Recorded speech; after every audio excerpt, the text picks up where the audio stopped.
मेरो भनेको ग्रुपै छैन। म ग्रुप नहुने मान्छेले धोका दिन्छ होइन। र मेरो भोइस र शब्द सबै ग्रुपकोले चलाउने अनि नाम र फेसमा सबै ग्रुपको एक एकजना बसेर सबै विश्वभर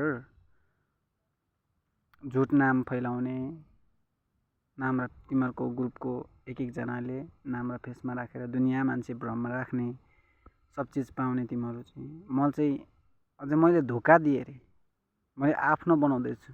म ग्रुपमा पनि छैन कुनै। ग्रुपमा भएको भए सब चिज पाउँथेँ र मलाई पर्मिसन सोधेर लिएको भए पनि चित्त बुझ्थ्यो नसोधिकन। मलाई थाहा भएको भए पनि हुन्थ्यो। थाहा पनि नदिकन मैले आफैले बनाउँदाखेरि गाएर म्युजिकसहित भरेर आफूले गाउँदाखेरि तिमीहरू रोक्नु चाहिँ किन आउनु क्या? I'm Bridge talking say every time no I have group every time all group reject.